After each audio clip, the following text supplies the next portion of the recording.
Em São João del Rei, cidade histórica do coração de Minas Gerais, os sinos não apenas marcam as horas, eles contam histórias. Os sinos, em São João del Rei, eles fazem parte da cultura da cidade. É o tema, o lema da cidade, a cidade onde os sinos falam. Aqui, o som das badaladas ecoa, carregando séculos de fé e tradição. Os sinos dobram, reviram e repicam, dando sinal de tudo. Isso começou há muito tempo. Como nós temos aqui buracos que eram explorados para ouro, aqui se dá nome de beta, onde é a exploração do ouro. Então, na hora do pessoal ir almoçar ou ser dispersado do serviço, acabou o expediente, a Igreja das Mercês, com o sino, é que dava esses horários. Em um mundo onde o WhatsApp é a ferramenta de comunicação instantânea preferida, o toque dos sinos pode parecer uma linguagem do passado. No entanto, assim como o WhatsApp conecta pessoas de diferentes lugares em tempo real, os sinos já desempenharam esse papel crucial de meio de comunicação da comunidade. O sino ele funciona como um código Morse. A comunicação deles é bem diversificada. Então, a gente tem um Museu dos Sinos, que tem vários mural que diz a hora exata que se pode tocar um sino, como se pode tocar um sino, e tem as funções, como o sino é tocado para enterro de homem, para enterro de mulher, como o sino é tocado para uma missa comum, para uma missa importante, para uma procissão de um santo, para uma procissão de Nossa Senhora, para uma procissão de Sagrado Coração de Jesus. Então, tem hierarquias, Então o sino ele vai de acordo com cada hierarquia. E os sinos não podem ser também do mesmo material. Por um acaso, esse aqui é 100% bronze, tem outros mais finos, até maior do que esse, ou menor. Outros mais finos em cima, mais grosso embaixo, onde o badalo bate, porque se todos tiverem o mesmo som, fica feio, não fica repetido. Você pode replicar, você não sabe quem é quem. Qualquer um garoto aí da cidade, se você chegar, qual sino está tocando agora? Eles vão falar das Mercês, pelo som. O dos Passos é diferente, o do São Francisco é diferente, do Carmo é diferente, o Rosário e assim. Os sinos de São João del Rei, em sua função comunicativa, abrangem 3 características. Informam as horas, informam notícias gerais não religiosas e anunciam e convidam a comunidade para acontecimentos de caráter religioso e festivo, evidenciando também o seu papel de anfitrião. Você escuta e você consegue saber a informação. Então, vou citar um exemplo. Sempre quando vai ter uma missa, o sino menor ele faz o que a gente chama de chamada.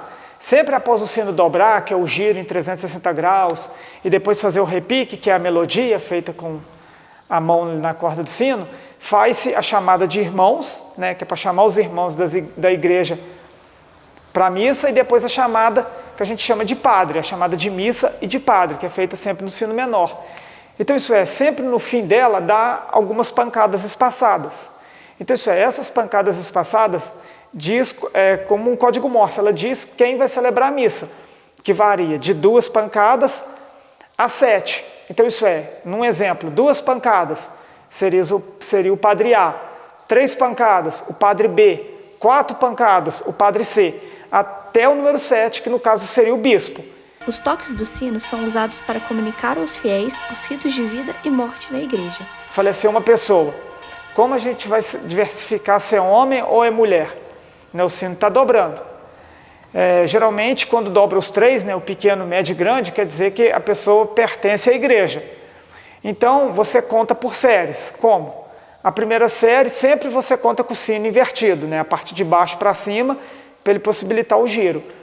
Então, você conta, a primeira série, ele parou de tocar e voltou na posição dele normal de descanso, é uma série. Aí ele voltou de novo e tocou de novo, parou de descanso, 2 séries. Se parar em 2 séries, quer dizer que é mulher. Se voltar a fazer a terceira série, quer dizer que é homem.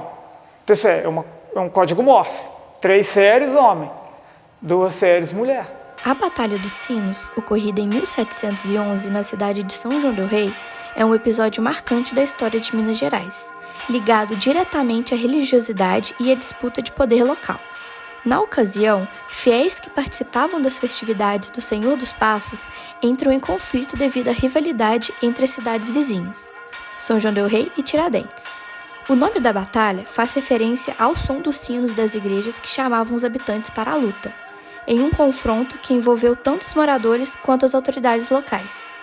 Este episódio reflete o intenso fervor religioso da época, mas também revela as tensões políticas e sociais entre as duas cidades, sendo um marco importante na formação da identidade e na história da região. É uma tradição, digamos, da cidade, né, no caso. Não vou nem falar da igreja, é da cidade mesmo. Né? Nessa festa de Passos acontece essa batalha de sino. Independente do ano, tem vezes que é mais cedo, tem vezes que é um pouco mais tarde, sempre no quarto domingo da quaresma. Então isso após a quarta-feira de cinzas, né, a primeira sexta-feira já, digamos, é a via sacra de rua.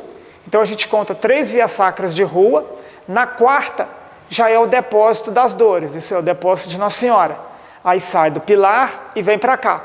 Aí o combate, né, a Batalha dos Sinos é feita entre Pilar e Carmo, com o Pilar como mandante, porque a imagem está lá, sempre onde que a imagem está é que manda. Aí no sábado, digamos, Matriz, né, Pilar e São Francisco. Né, aí no caso sexta aqui não entra porque a imagem dela já está aqui, veio para cá na sexta-noite. Aí sábado a imagem do Seu Bom Jesus dos Passos vai para São Francisco. E no domingo as 3 igrejas envolvidas. Aí realmente é o combate mesmo assim, a Batalha dos Sinos pesada, que é envolvida as 3 igrejas. Aí vem a ordem inversa, São Francisco manda, porque a imagem principal está lá, né, Bom Jesus dos Passos, então ele está lá. Ele em primeiro, aí aqui vem sendo em segundo, porque é ela, né, a mãe dele. E por último vem o Pilar, só obedecendo, porque já está sem as imagens. Então, o que o São Francisco pede, as outras executam, para ver o sino que gira, não em velocidade mais rápida, mas aquele que gira por mais tempo, consegue ficar mais tempo tocando. Além de sua relevância histórica, os sinos continuam a desempenhar um papel central na vida social e cultural da cidade, reforçando a identidade local. Eles também contribuem para o turismo e a valorização do patrimônio, atraindo visitantes interessados em vivenciar essa tradição única. Esses elementos reforçam o papel dos sinos como símbolos e memória coletiva, religiosidade e conexão comunitária. A preservação dessa prática é fundamental para garantir que essa herança cultural continue a interagir o cotidiano e a história da cidade.